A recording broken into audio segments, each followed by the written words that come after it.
Hello, welcome back. My name is Ari, and this is the best shirt in the universe. I'm just saying, it's covered in possums. Like, can you get better than the shirt that I'm wearing right now? Anyway, today's video is my January wrap-up, and sit down, grab something to drink, maybe a little snack, because this is going to be a long wrap-up because I read way too many fucking books in January. So, first things first, stats. In January, I read 43 books. Yeah, 43 books. 4,185 pages, which averages out to about 330 pages per book. I did read a lot of novellas this month, and about 453 pages per day. I read a 500-page book every day. What?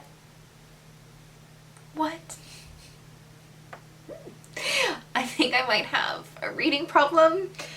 Do they have like Alcoholics Anonymous for readers?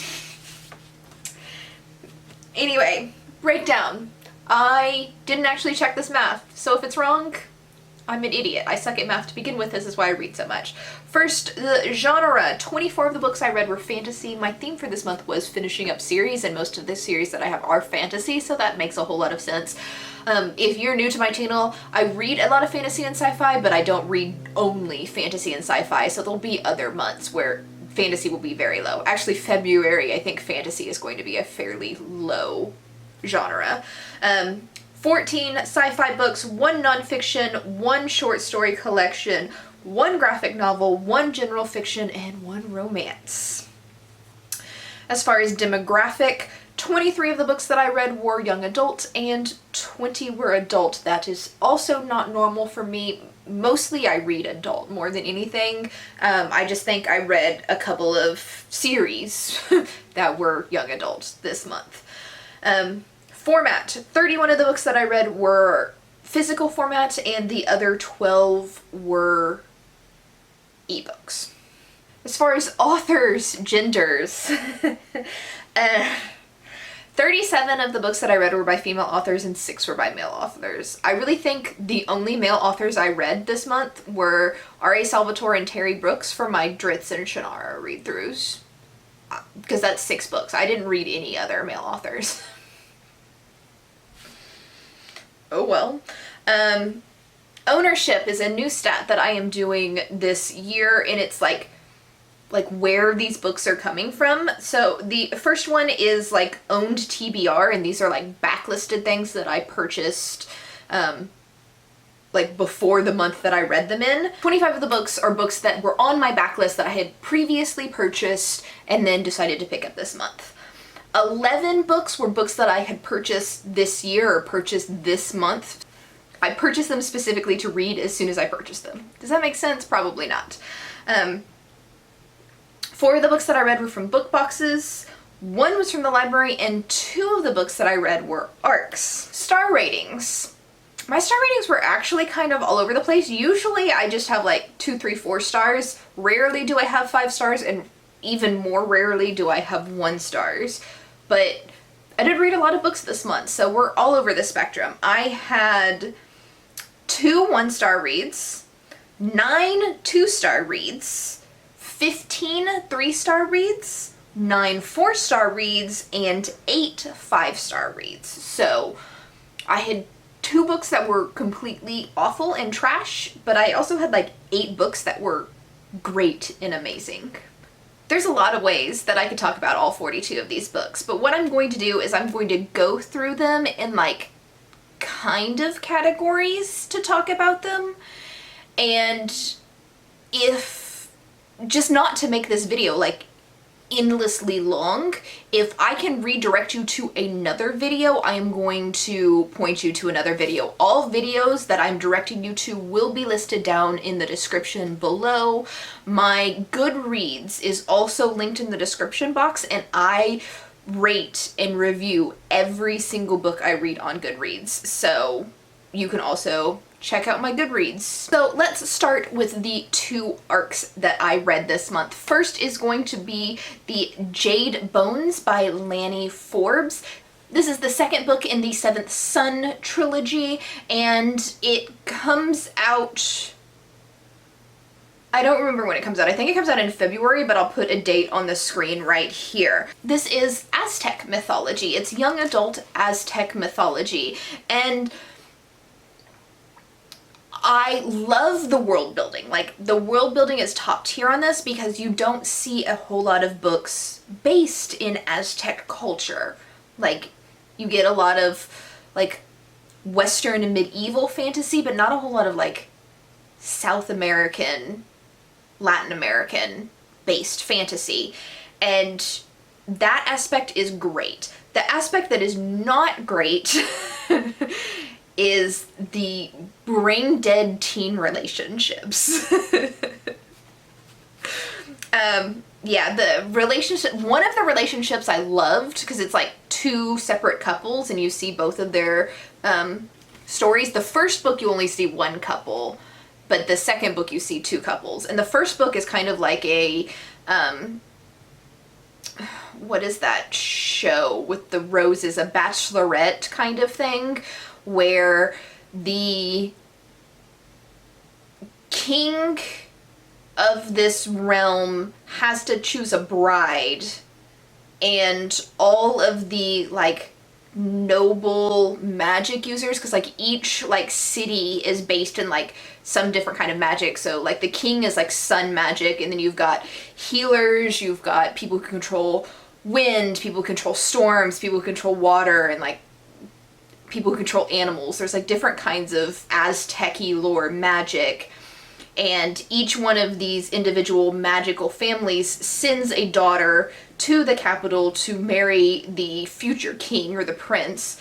And if your daughter is not picked, or the girls who are not picked are sacrificed to the gods. So,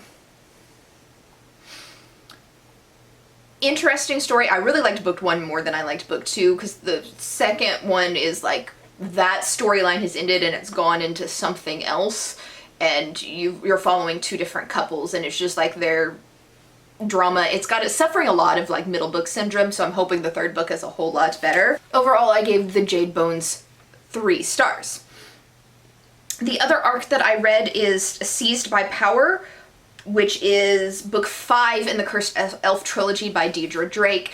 I have been touting Deidre's writing for over a year now. She is fantastic. I can't really tell you much about book 5 specifically without ruining anything, but I can tell you about the series. This series is fantasy romance. So there's kind of a reverse harem going on, kind of.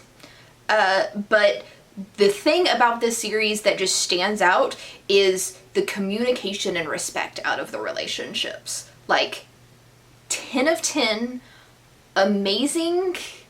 Like, real relationships should have these level of communications, and it's so wonderful to read about good communication in relationships instead of, like, creating needless drama because of miscommunication. I hate the miscommunication trope, and these books are the exact opposite. So if you like fantasy romance at all, I highly recommend the Cursed Elf series by Deidre Drake.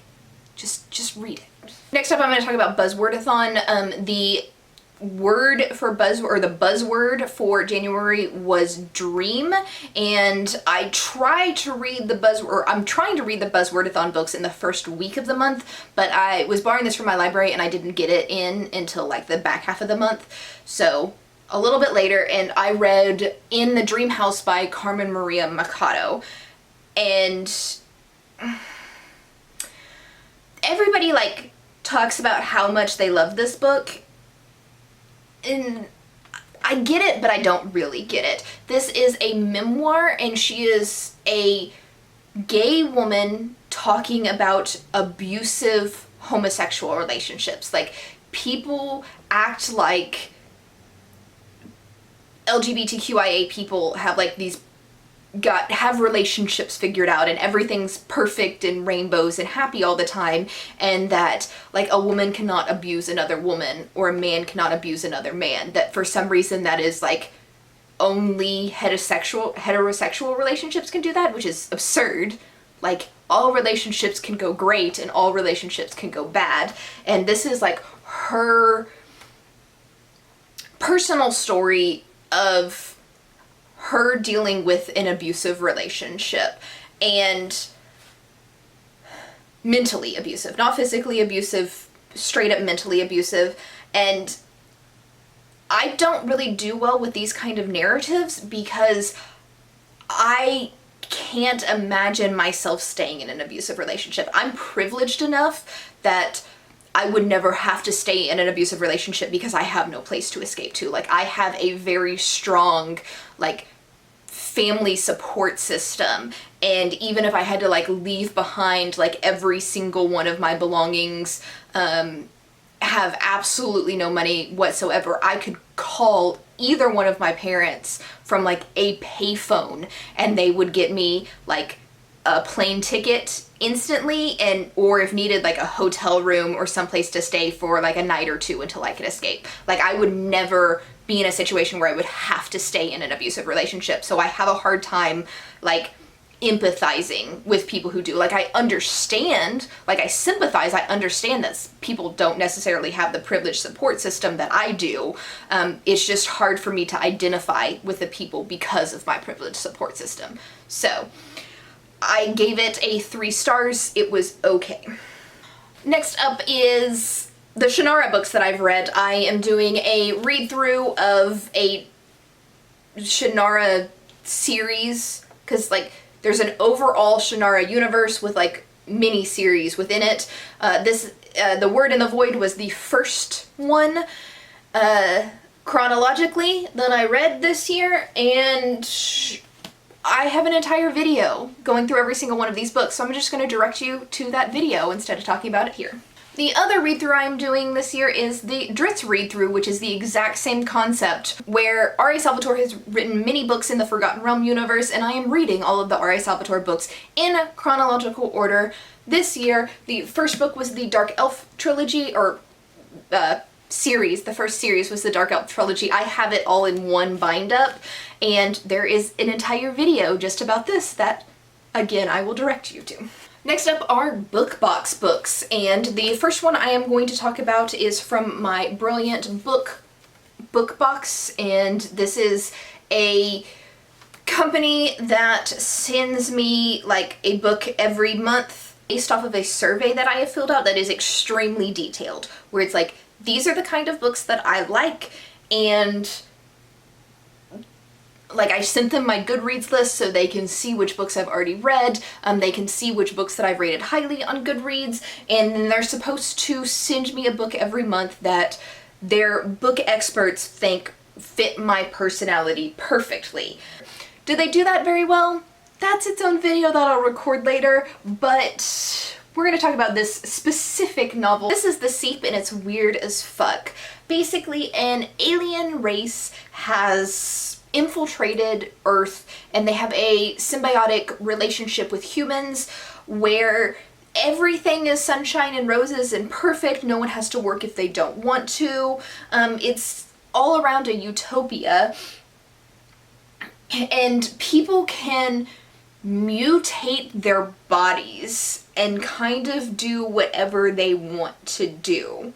They can also like mutate the things around them. Like, as long as the seep has like soaked into something, then people can mutate it. You could also like drink the seep and have kind of like an LSD high experience with it, but the like mutation's weird. So you can like grow flowers out of your hair, you can give yourself elf ears or antlers, you can turn into a bear, you can become an infant again and relive your life as some new adopted family's child, which is what the main character's wife decides to do at the beginning of the book. And this is basically her dealing with her wife leaving her to become a baby again. This has a lot of really good rep. The main character is a trans woman in her like 50s or 60s. Like she's fair, so like a much older character, a much mature or more mature character. There's some really good rep for like the LGBTQIA, obviously, since the main character is trans. But this is like weird to the point where it doesn't make any sense and I didn't like it. I ended up giving this 2 stars, so on the story, yay on the rep. Next up is Difficult Women by Roxane Gay. This came from my Feminist Book Club box, and I have a full review on this book at the end of my Feminist Book Club unboxing video, so I will direct you to that to see more about this. This was a 4-star read. It's a collection of short stories. It's fantastic. Next up is Outlawed by Anna North. I covered this in my mid-month wrap-up. This is from Book of the Month Club. It was 3 stars. Next is The Widow of Rose House from my piece, next up is The Widow of Rose House by Diana Biller. This got 4 stars and it was from my Piece and Pages unboxing video, and the full review of it is in that video. And the last one from the book boxes is The Widows by Jess Montgomery. I DNF'd this book, so I have nothing to say about it other than I hated the writing. So the last section is my January reading theme, and that was series. I was trying to get through or catch up with as many series as I possibly could this month. I ended up reading books from 8 series this month. So that's pretty good. Pretty good. I'm going to go from the series that I read the most books from to the series that I read the least books from, just because I can. The series that I read the most books from was The Program by Suzanne Young. I have an entire reading vlog, a 24-hour reading vlog about this series, so I'll direct you to that. This had various ratings from 1 to 3 stars, so overall the series rating's a 2 star. It's a really awful series. Honestly, don't read it. The next series that I read was the Wayward Children series by Seanan McGuire. This is a series of novellas, and again, I have a 24-hour reading vlog on this. The series ranged between like 3, I might have given, I would say 3 and 5 stars, though I might have given one of the books 2 stars. But overall, I would say this is a 3 to 4 star series. After I did the 24-hour readathon for the Wayward Children series, the 6th released, and that was Across the Green Grass Fields, so I picked that up after the end of that video, so I'm going to talk about it now. This was a horse girl book, and it's basically this girl goes to a horse realm, and she, like everything, there's centaurs, there's kelpies, fawns, anything that you can think of that have like part horse, except for like real horses. Unicorns, alicorns, all of that stuff. Just no actual like horses. She goes to the horse world and is destined to save the horse world. That is her, that's why she is there, is apparently the horse world allows a new human into their realm whenever the ruler becomes corrupt, and the human kills the current queen or king and then vanishes forever. So we assume that they go back home to that realm, and that's what this kind of follows. I was never super interested in horses growing up, so I'm not a horse girl, but I did enjoy the story and I gave it 4 stars. The next series that I have is the last 5 books of the House of Night. I don't honestly know if these are the correct books. because I have all of them, and I read the first 6 and then finished out the last 5. So I'm guessing that these are right. I don't know. I'll put the names on the screen if these are wrong. Anyway, another 24-hour reading vlog. I know you're shocked that I have all of these. I've got 5 of them. So overall, this is probably a 2-star series. This was bad. Like, real bad. I think the program was worse, but this was still bad. But if you want to see me die inside, then I'll link that video down in the comments. The next series that I read, another 24-hour reading vlog, was the Murderbot Diaries. I do own a physical copy of book 1, which is a novella. I do not own the rest of them, but I read the first 5 books in this series. This is book number 1. The books 1 through 4 novellas. Book 5 is a full-length novel, and then book 6, which comes out later this year, is going to be a novella again. This one's great. Like, I highly recommend this to you. This is probably a 5-star series. Like, easily could be a 5-star series. So, highly recommend if you want to watch the vlog for this one and get more details on each book. Linked in the description. The next series that I read was the first 4 books in the Throne of Glass series by Sarah J. Maas.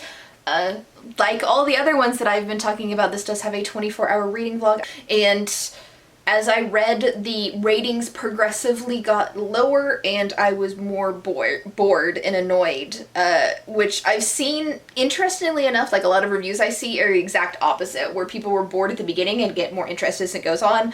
I enjoyed at the beginning and got less interested as it went on. These are probably like a 3-star because there's nothing really wrong with them. I mean, there's a lot of plot holes, but not any problematic content. And like I said, I was just bored. Next series is Becky Chambers' Wayfarer series. I read A Closed and Common Orbit. I read A Closed and Common Orbit and Record of a Spaceborne Few. Both of these books were 5 stars. I did talk about A Closed and Common Orbit in my mid-month wrap-up, so we'll put that aside for now. A Record of a Spaceborne Few. This takes place in the Exodus Fleet, where thousands of years ago, many generations ago, humanity left Earth because Earth was a dying planet, and if they stayed, they would have just died. So they built spaceships called the Exodus Fleet, for obvious reasons, where they could live for generations on these spaceships until they could find a new planet. Now, thousands of years after they left Earth, while they were still living on the Exodus Fleet, they discovered, like, alien races and had the ability to leave the Exodus Fleet and go live on a planet, because there's a bajillion planets now, multiple different races, but a lot of people decided to stay with the fleet, and now the fleet circles a sun that has no planets around it, and they just live on the Exodus Fleet. And this is kind of like the stories of a bunch of different people who, in modern times, or modern whenever this book takes place, which is thousands of years in our future, who just live on the Exodus Fleet and have like different careers, different personalities. We follow people of various ages, of various demographics, and it's a wonderfully wholesome story. Like, character driven. There's not really any plot unless you consider like your day-to-day life, like a big plot. Like, there's a small plot in there that like weaves all of these webs together, but this is not a plot driven narrative. This is definitely like, you're here to read about the characters and their lives. Becky Chambers writes wholesome, kind people, but doesn't remove any conflict. Like, there's still conflict, there's still death, there's still sadness, but people have like a basic decency and respect towards each other, and I love her books, and she's like instant auto-buy author. Everything I've read from her so far has been a 5 stars. Like, fantastic. Next up is Kingdom of Flesh and Fire by Jennifer L. Armentrout. This is the second book of the from Blood and Ash series. I did talk about this in detail in my mid-month wrap-up, but this was a 4-star. Next up is Heartstopper Volume 3 by Alice Oseman. I talked about this in my mid-month wrap-up. It's a 3-star because it's fine. I just don't care. Next up is The Cage Queen by Kristen Cicerelli. This is the companion novel, or one of the 2 companion novels to The Last Name Sarah book. This follows completely different characters than we follow in The Last Name Sarah, which is why it's called a companion novel and not necessarily a trilogy, even though it is a trilogy, or a series, I guess would be the word. I gave this 1 star. This was utter garbage. This was all miscommunication tropes. Like, this woman is a horrible, shitty person, and she deserves everything bad that happens to her because she's too fucking stupid to have a decent conversation with anybody. And then she is supposed to be the queen of this country, and, like, she almost destroys her entire kingdom because she's too stupid to, like, talk to her husband about the problems with their sex life. Can you imagine destroying a nation and an entire people's because you can't have a conversation with your husband about sex? It was awful. Trash. Utter trash. But that is everything that I read in January, which was a lot. I at least think that's everything. I'm really hoping I didn't miss anything. But yeah, I read a lot in January. Let me know what you think about any of these books down in the comments if you had a different opinion, or if you're gonna pick up one of these books or series because I read it. I'd love to hear about it, and I will catch you in the next video. Bye!